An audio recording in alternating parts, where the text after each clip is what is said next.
একটা সাংস্কৃতিক জাগরণ যদি তৈরি করে না যায়, তাহলে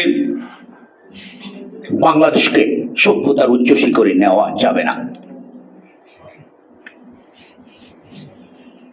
এর প্রথম পদক্ষেপ হিসেবে যেটা কিছুটা আমাদের নাহিদ বলেছেন,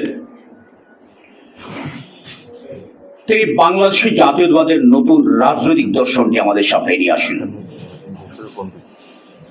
এই জাতীয়তাবাদে তিনি বর্ণ, ধর্ম, লিঙ্গ, সংস্কৃতি নির্বিশেষে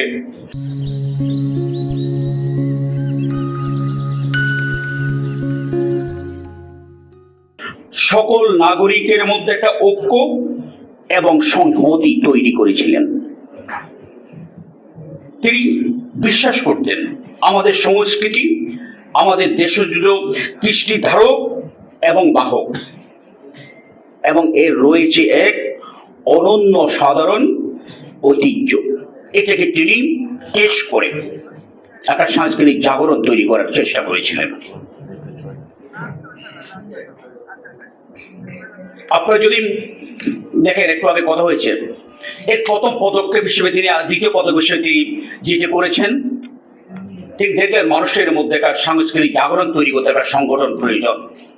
সেই লক্ষ্যে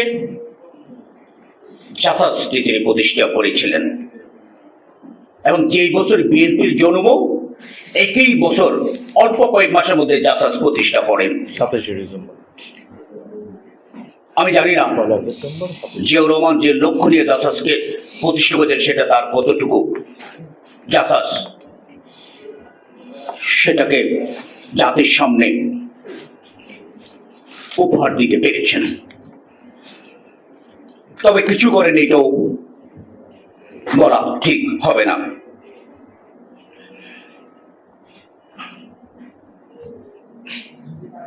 জিয়াউর রহমান এরপর যে পদক্ষেপগুলো নিলেন, তার মধ্যে অন্যতম ছিল শিশুদেরকে সংস্কৃতিবান হিসেবে গড়ে তোলা। তিনি শিক্ষার পাশাপাশি সাহিত্য সংস্কৃতির প্রতি প্রবল আগ্রহ এবং অনুরাগ দেখালেন। 1976 সালে ক্ষমতায় আসার অল্প কিছুদিনের মধ্যেই বায়ান্নের ভাষা শহীদদের প্রতি সম্মান জানিয়ে বিভিন্ন ক্ষেত্রে বিশেষ অবদানের জন্য তিনি প্রথমবারের মতো 21 পদক প্রবর্তন করেন। 1977 সালে, পরের বছরই কথাই বলছি, শহীদ প্রেসিডেন্ট জিয়াউর রহমান প্রথমবারের মতো বাংলাদেশের সর্বোচ্চ রাষ্ট্রীয় পুরস্কার স্বাধীনতা পদক